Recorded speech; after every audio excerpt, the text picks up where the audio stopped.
Good afternoon, everyone. So, by the way, before we start our proper lesson, let me first introduce myself. So, I am Cruz Mary Andy, your teacher for this afternoon. So, before we start, let us have a prayer first. So, Lord, I ask for your wisdom and understanding as we begin this class. Help me to apply what I learn in a way that glorifies you. Amen. Okay, for our attendance, I will be base it on the quiz that you will be pass to me later on. Okay, kung sino lang po yung magpasa ng quiz, yun lang din ang my attendance. Motivation. So, before we go to our proper lesson, we have first our motivation, which is the scramble letter. First is, okay, this is biological, then technology, education, and also cognitive. So our main topic for this afternoon is all about the factors affecting development of the adolescents. So later on malalaman natin kung ano-anong factors yung need or nakaka-affect sa pagdevelop ng mga adolescents. So first is the biological development. So biological development, the progressive change in size, shape, and function during the life of an organism by which its genetic potential, genotype are translated into functioning mature system, phenotype.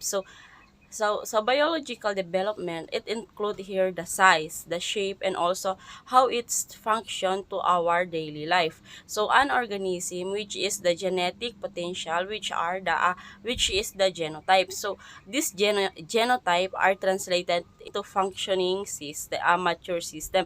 Kung baga, yung genotype, this is the systems that functioning in a mature. So, in a mature system, kung baga, inaano niya yung genotype papunta sa phenotype. So, phenotype is most modern philosophical outlooks would consider that development of some kind or other characterize all things in both of the physical and biological worlds. So, yung phenotype is the modern philosophical, which are siya yung nag-a-outlook sa pag-consider sa development of kind and characteristic of both physical. So, biological development during adolescence, it involves the changes, size, shape, and also sexual maturization and also the brain development. So this change impact the physical appearance, hormones level, and cognitive development. It's all include in biological development and social interaction. So in here biological development, no, it is crucial for shaping identity and preparing individuals for adulthood. So did you understand, class? So now let's move on to another slide. So cognitive development. So cognitive development is a field of study in neuroscience and psychology focusing on a child. So in here naman sa cognitive development, no, it's a study in neuroscience and it focusing on a child. Psychology focusing on a child development. So in terms of information processing, conceptual resources, perceptual skill, language learning, and other aspect of develop adult brain and cognitive psychology. So sa cognitive development, it's not only for the child, but it also include the adult, because we cannot see our development if hindi tayo dumaan sa cognitive development. So no, cognitive development cognitive development in adolescents greatly influence their ability to to reason, solve problems, and also make decisions. So in making decisions, no, it's a very crucial part, because before we make a decision, we need to think first. We need to think if it's right or it is bad, no? So in it will have a big impact kapag mali yung mga decisions na ginawa natin. So and also sa cognitive development of an adolescent include the social interaction and emotional well-being. As we develop abstract thinking skills, we also become more capable of understanding complex and also considering multiple perspective. So which is, this may include the crucial for navigating, no, because the challenges adolescents and transitioning into adulthood. So hindi siya madali yung cognitive development ng adulthood kasi kung baga kinasanayan mo yung ganitong ugali mo nung pagkabata, then bigla-bigla siya parang yung paunti-unting nababago lahat, especially sa mga decisions making, sa mga performance, tas emotional well-being mo. So unti-unti siyang nababago. So let's move on to the next slide. So social environment is the setting where the people live and interact. So social environment, no, it also impact to the development of adolescents, because we need to live with the people that we can interact, no? So kailangan natin maki-interact sa mga ibang tao na yung kadalasan ay hindi rin natin kilala, pero kailangan natin makipag-interact sa kanila. So it includes the building and roads around them. Like I've said earlier, kailangan natin we need to build road around them, no? Kung baga, kailangan natin makisalamuha sa kanila.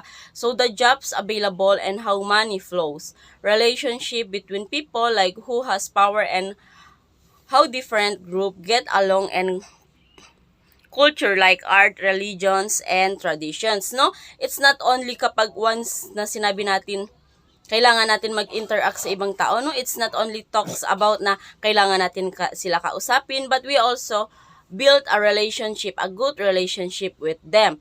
On how we need to manage the relationship with the other people.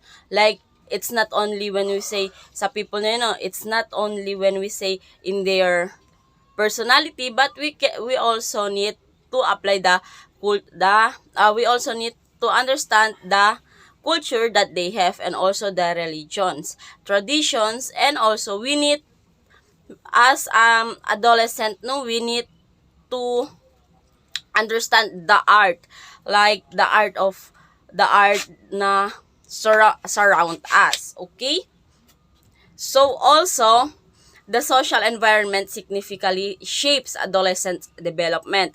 It may include the positive relationship with family, peers, friends, and other peoples.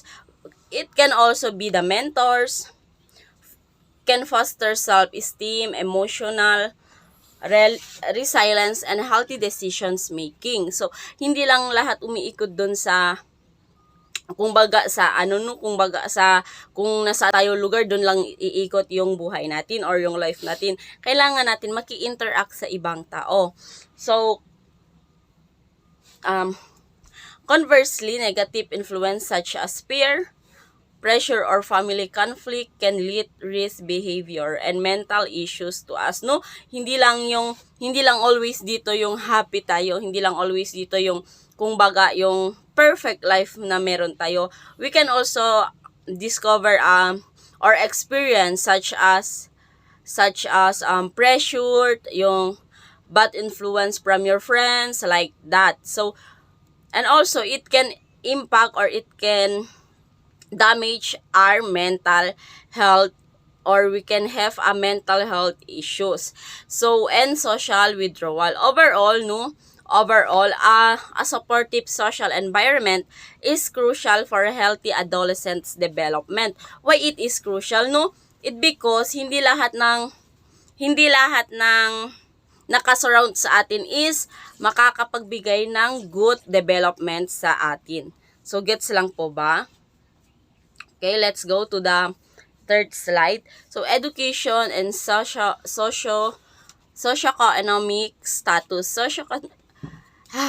Socio-economic status, or SES, encompasses not just income but also education attainment, financially security, and subjective perception of social status and social class. Socioeconomic status can encompasses quality life attribute as well as opportunities and privilege afforded to people within society. So, education and socioeconomic status, no, it is important for us to have the education, the financial security, and subjective perception of social status and social class. So, socioeconomic significantly influence adolescents' development in a higher level of education and socio-economic. So, these status are often associated with better access to our daily life. So it also a good resource and opportunities and support system which can contribute a positive outcome such as improve academic achievement, social skill, and overall well-being.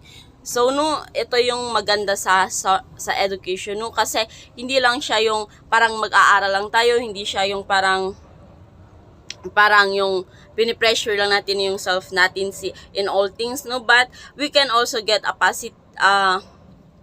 positive support system or outcomes dito kung saan magkakaroon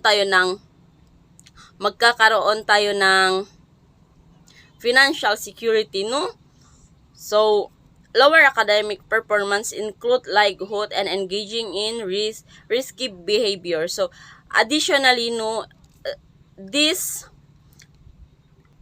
parties in education and socioeconomic can exacerbate exciting inequalities and perpetuate cycles of disadvantage of generations. So, gets lang po ba? Okay. The last one is the technology and media. So, today's generation kasi, no, the adolescents more on sa mga, even the child, no, more on sa media na lang sila, sa technology. Parang, there are good side and also a bad side using technology and media. So let's say, no, in a positive way, the student can get their research earlier, or pwede sila gumawa ng research ng maaga. Kay hindi siya tulad dati, no, kasi dati kailangan natin pumunta ng library, kailangan natin mag-search doon sa mga libro isa-isa bawat pahina, no. Kung sa generation natin, isang magkiklik lang tayo sa keyboard kung anong gusto natin is lalabas na doon. But the bad side is may mga adolescents na ginagamit nila yung technology which na yung iba nang bubuli sa media, yung iba may mga pinopost na mga sexual harassment, ganon. So which is not good for the adolescents or especially sa mga children. So today's adolescents have been exposed to technology their entire lives through various means. This process start with young children as they observe their parents use technology. So, this technology was started at young children when they are observed their parents that they are using technology. So, akala ng mga bata, no, na nakikita nila yung parents nila gumagamit ng mga technology, gumagamit ng mga media, is maganda din yun. So, like I've said earlier, there are positive and negative using technology and and media. So as the children grow, they become active participant, whether through technology usage in school for personal use. Many youths are active on cell phones and computers utilizing, which are hindi siya maganda kasi bata ka palang exposed ka na sa mga media. Kung baga yung, like I've said earlier, my good and bad, consequence na mangyayari. Like sa mga children, di ba, mas more on ngayon sa mga children, yung mga mata nila is malabo na kahit bata pa sila. It because of the technology. Kasi nakasanayan na nila paggising cellphones, kakain na lang naka-cellphones pa, may pupuntahan lang naka-cellphones pa, which are not good for their self or for their health. Ganon. So, we can also use the cell phones or technology using personal use, like yun sabi ko kanina sa mga media or pwede din sa school, ganon. So different apps and features are involved in online gaming platforms through various. These apps is not good for our mental health because we are using gaming apps, gaming platforms, or online gaming that can affect our mental health, or we can have a mental health issues by using some of these gaming apps, no? So through various gaming devices. So, iba't ibang gaming devices ang ginagamit natin. So, the impact of technology and media on adolescents' development is significant. It affects various aspects including social interaction. So, imbes na makasocialize pa tayo sa iba, hindi na kasi yung sa media na tayo nakikipag-socialize, no? Yun yung bad doon kasi hindi natin kilala. Kung example, may nakilala tayo through online, tas nakipagkita. Then these adolescents na hindi nag-iisip, so pumunta din. What comes kapag may nangyari sa'yo? Kasi you don't know that person, then you're getting met with that, no? So, may mangyayari na hindi natin gusto. Ganon yon. So, cognitive development and mental health, technology can provide valuable learning opportunities and connection, but excessive screen time can lead to issues like decreased physical activity, cyberbullying, and also the addiction. So, that is the one thing that bad for our mental health.